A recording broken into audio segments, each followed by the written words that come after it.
variations of the best, the better world are only limited by the human imagination. Imagination detached from reality and totally committed to need can create, using the perceived, any combination, any reversal, and any possibility. Unbound by probability, its desire directs it towards the projected, though it may not refer to anything outside its skull. If this projection is shared with other minds, then it is reinforced, creating a community bound by a similar presumed objective. Although associated most often with an enlightened state of mind, such a projection of the desired is really a return to the primal. The mind returns to its first and primary role, that of meeting needs, that of servicing the organism's needs. But when it finds the world, reality, unyielding to its requirements, or itself not up to the task, the mind creates the circumstances within which the world is altered to where it does now yield, and the organism, us, is up to the task, if only theoretically. This is the prerequisite for the creative drive. The first step is to think that the world is malleable and that the mind and the body it serves is capable of altering it. But if the mind is exaggerating its place, and if this exaggeration has been nurtured within an environment where it has been sheltered, then both its assessment of the world and of itself are suspect. A child having little experience with the world, still immature and under the care of its parents, can imagine any possibility and consider it factual. It can immerse itself within its own fantasies because it is protected from a world that cares not. Therefore, imagination, unhindered by any concern, avoiding correction by reality, by being protected by an intervening force, can detach itself using imagination and attach itself to the immediate. The only other way this detachment can occur in a more mature mind with more experiences in the world is when the world has caused such trauma, is so threatening to it, so threatening in ways it cannot deal with, that it now reverts back to a childlike state to protect itself by turning away, by turning inward, and placing its faith on blind hope. This is how childish arrogance, the sense of entitlement which sheltering produces, can begin to wear the mask of humility. The idea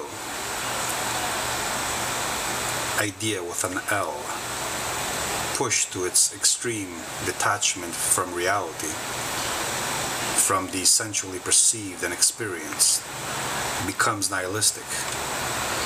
In other words, it becomes the delusion of a more real reality in some hidden above or below. The presence of the L in ideal, which is an idea plus the L, should not be ignored. To create the sound of L corresponding to the N in the Greek as an Ivaniko, which is the same, is translated as ideal. The ideal is produced by placing the tongue on the upper part inside your mouth, on the palate. Incidentally, this is how we also create the sound which the term love begins with, as well as in the Greek again, eros, where the tongue vibrates against the upper part of the inside of your mouth. All of this is an association to the infant, the suckling motion. To fully appreciate how nihilism comes about and why it becomes so seductive to the majority, one must trace it back to its origins in cognition, and how man engages the world and interprets a dynamic reality using abstraction or static symbols, and how man, being a life form, a self-organizing organism, in other words, emergent unity, has an antagonistic relationship towards fluidity or increasing entropy, the flux, the forever disordering. Agon characterizes existence, an ordering in the constant state of disordering, the establishment of patterns, knowledge, experience being patterns. Within the dissolution of patterns we call chaos or randomness. Memory, genetic or mimetic, is how man holds on to becoming. And when we speak of nihilism, we speak of the separation of the immediate to the past, where the immediate is the only thing we accept and we dismiss everything of the past. So nihilism is this forgetfulness, the separation, this mental separation of the past from the immediate. The more contained, the more small this immediate is, temporally speaking, the more modern it is, the more nihilistic the mind is. This is a shrinking of human perception by limiting and controlling human memory. The narrative is how the memory is passed on mimetically, and who controls the narrative controls the sense of self, the mind's identity. Immediately we notice how nihilistic memes attempt to discredit, dismiss, forget genetic memory, or what we call nature. It is contrary to this memory because it needs to redefine, re-identify, and use human emotion to direct the mind towards a utopian premise. In other words, to seduce it. A premise which produces, in the meantime, total obedience, discipline, surrender, compliance, domination. The foundation of human thinking at its most primal, basic form, is binary. This either-or being the simplest way of thinking. And because it is the simplest, it is practiced religiously by the simpler mind. This either-or is the projection of the dualities of good, evil, God, Satan, here, there, I, other, beginning, end, 1, 0, where each is taken literally as a static absolute rather than a signpost, a projected, simplified, generalized abstraction. This either-or produces paradoxes when the word symbolizing these mental models are applied literally upon a reality which is fluid and has no static absolutes. All simple minds need to put life within this either-or paradigm, this scenario. Either liberal or conservatives, either Republican or Democrat, either communist or capitalist. None of these options are real because they are never applied in the fluid, real world. They are never applied absolutely. The theory is never applied perfectly. The ideal never matches the real. All that is left is the in theory, the hypothetical future, the beyond, the imminent. the imminent application of the ideal state, which never ever reaches its perfect fruition. Nihilism is the rejection of dynamic reality, settling upon the either-or paradigm, where the choice is made easier. Emotion takes over, and the mind can now, given the polar opposite options, select the most soothing, the most comforting, the most inspirational, the most hopeful. Secular humanism is this choice between two projected absolutes, used as polar opposites so as to produce the illusion of understanding and of choice.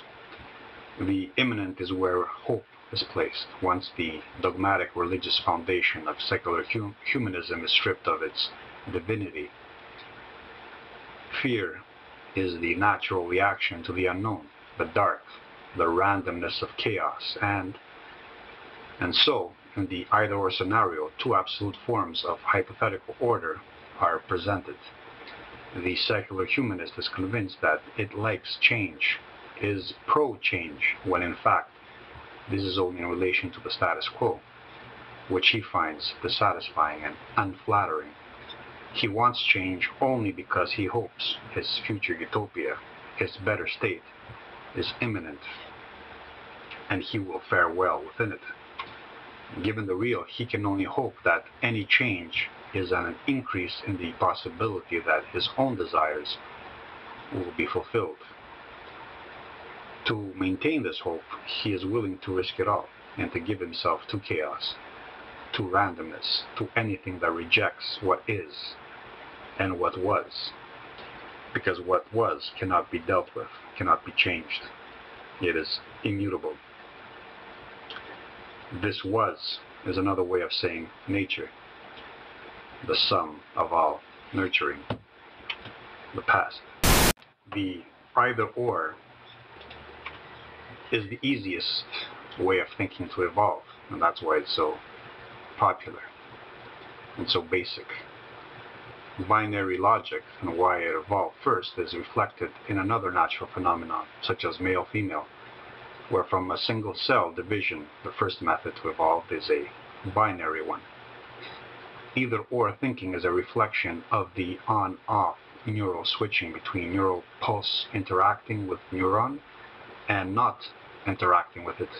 This either-or becomes the either-or of dualism. The first method to develop for interpreting fluid dynamic reality would be one based on this either-or. The primitive organism evolved a rudimentary form of perception to distinguish between edible and inedible, later to become friend or foe, based on the simplification, generalization of same, different. This first step was attracted to the known, the experienced. The slightest pattern the mind perceived as a before in the past became an indication of sameness. What was different was too unknown to deal with until it became known. By finding a pattern, the mind could then store in memory, passing it on as a behavioral automatism. The mind is a forager of patterns dedicated to an organism, a self-organizing process, and as such, it is attracted to the known, the same. Sameness is attractive to it, both because it understands it, is understandable, and because the mind can use this understanding to deal with it. And because it can deal with it, this otherness, displaying these patterns, these indications of sameness, become less threatening. This attraction to the known, the same, the pattern, becomes ingrained. The tiniest recognition, recalling of a pattern of sameness attracts, disregarding all divergence. This either-or scenario can then be used to place on one side or on the either side, usually the past, all that frightens, dissatisfies the mind.